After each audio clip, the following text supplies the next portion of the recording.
Okay, so magandang araw sa lahat. At sa video na ito ay i-discuss natin yung konsepto ng continuity ng isang function. Continuity.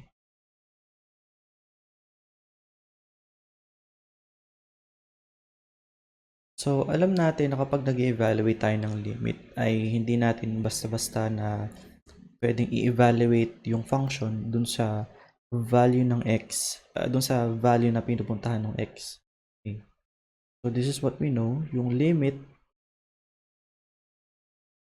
ng f of x as x approaches some number c. This is not so it's not always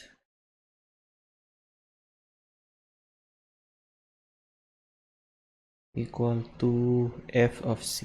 Okay. So hindi natin pwedeng evaluate ang isang limit just by substitution. So pero kailan natin pwedeng gawin ito?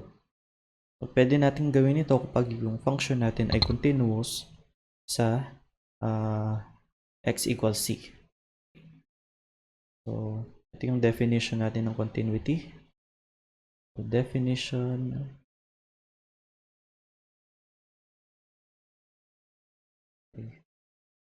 so f is continuous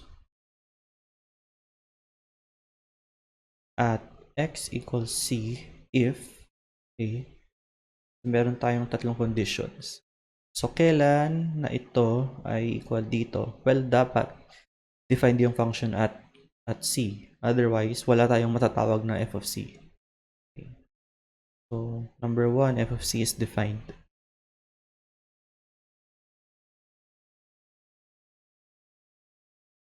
And necessarily, dapat yung value na c nasa loob ng domain ng function. Sa pangalawa, okay, so ito yung gusto natin, itong limit equal dito. Pero we can only establish the equality if in the first place itong limit na to nag-exist. Okay. So it's equal to a constant, hindi siya dapat equal to positive infinity or negative infinity. So the limit as x approaches c of f of x exists. Okay, let me underline the word continuous. And then the third condition is that these two are equal.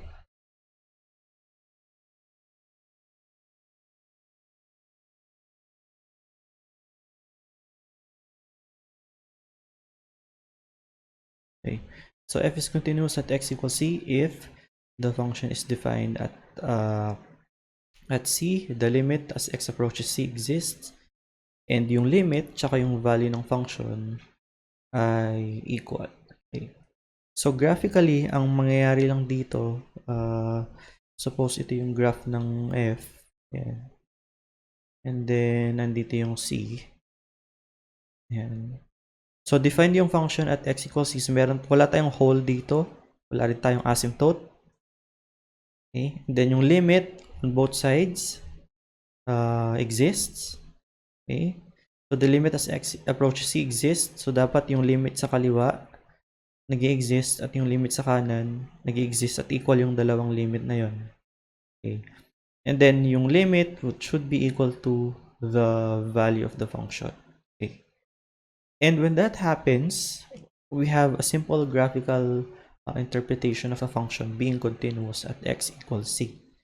And that would be, I can draw itong, and for any small region containing this point on the function, pwede kong i-trace yung part ng function na yan without lifting my pen. So I can either go from the left of c or from the right of c. Yeah, or rather from the left of c towards the other side, and from the right of c towards the left side, okay, without lifting my pen. Now there will be functions which are continuous only at certain values of c, but there are also functions that are continuous for all values of c. Okay, and those are called functions that are continuous everywhere. So that's part of our definition. Maybe I'll just write that here. So in addition, if f is continuous at x equals c for every real number c, then we say that f is continuous everywhere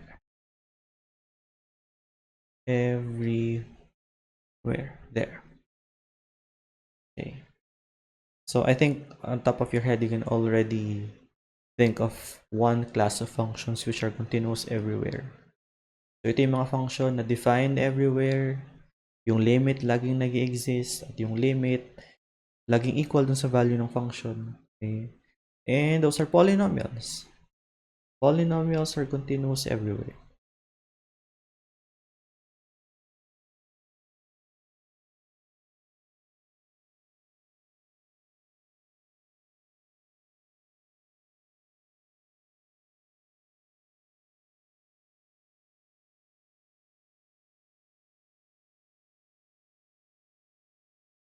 Now, rational functions where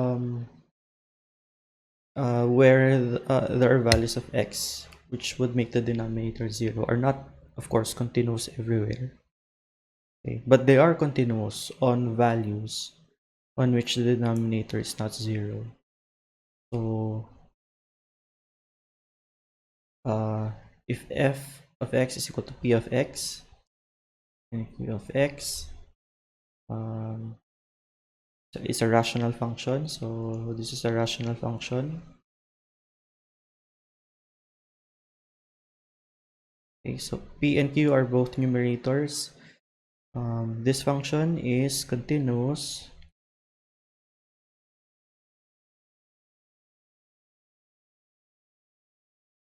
except for constant c such that the denominator is equal to 0.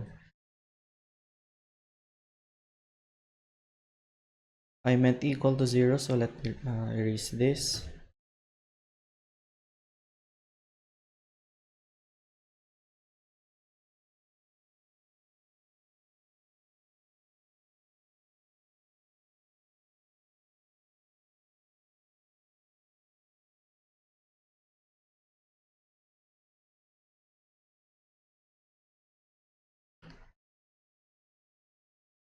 So q of c is equal to 0. So for example, yung function 1 over x minus 1 is continuous for every real number c except when c is equal to 1. Now, we have a theorem here which will allow us to evaluate compositions of functions if we know the continuity of the functions involved. So here is the theorem. So if f is continuous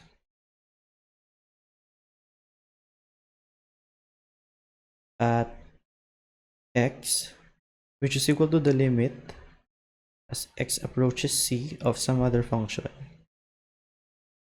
g of x. Okay. So ibig sabihin, f is continuous at so f is continuous at whatever this limit is. Yeah. So then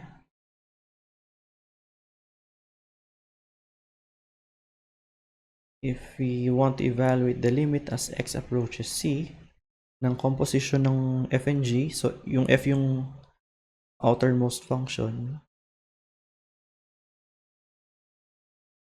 Okay. In order to evaluate this limit, pwede nating ipasok yung limit dun sa loob ng f.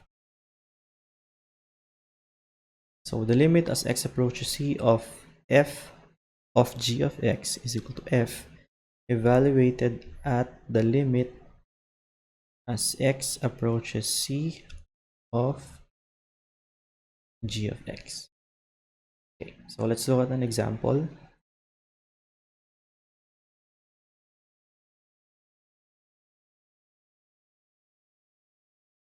Okay. For example,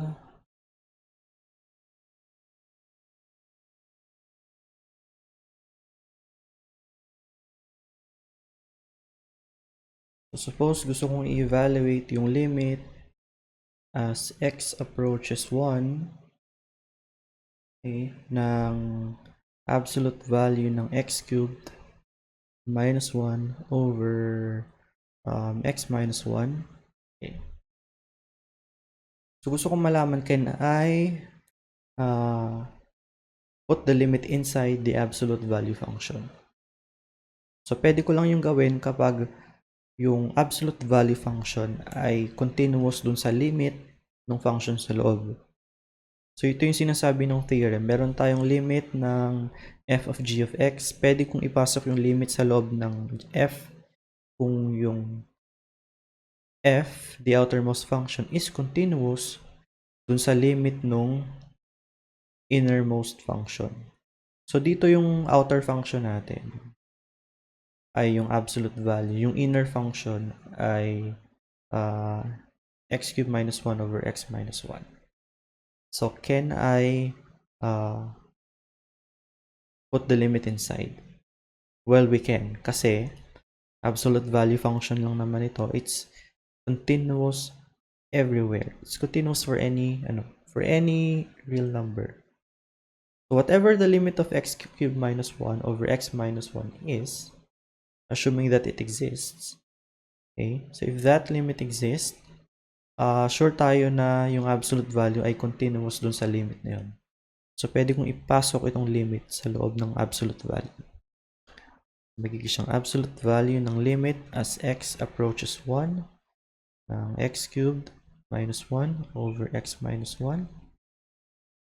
Now, how do we evaluate the limit of the expression inside? Okay. So let's do substitution first. If we do substitution, we get 0 over 0. Okay. So we need to manipulate the function first. Okay. So the most obvious manipulation would be to eliminate any common factors. So if you factor out ko tong x cubed minus 1, and that's equal to x minus 1 times x squared plus x plus 1.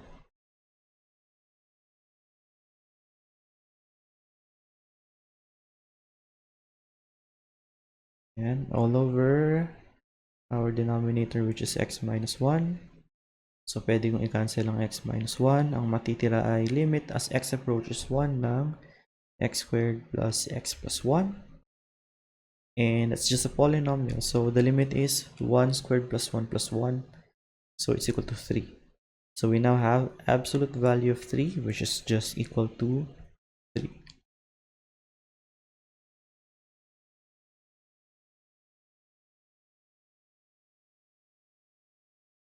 Let's have another example.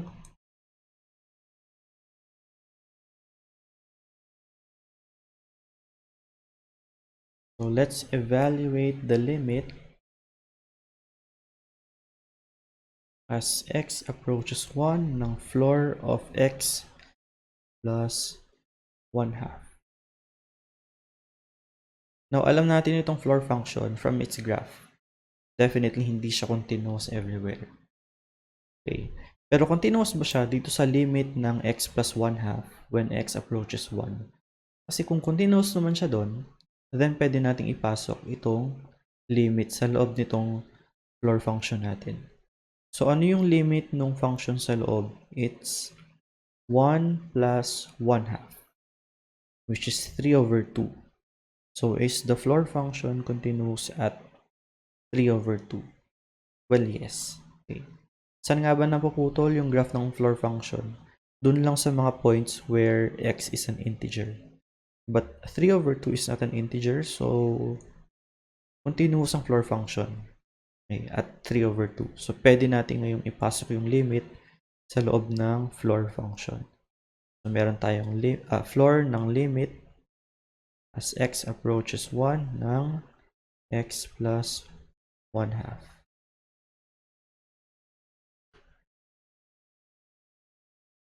Okay? And then, ano yung limit nito? Well, we already know that to be 3/2. Yan. So, the limit is equal to the floor of 3/2, which is equal to 1.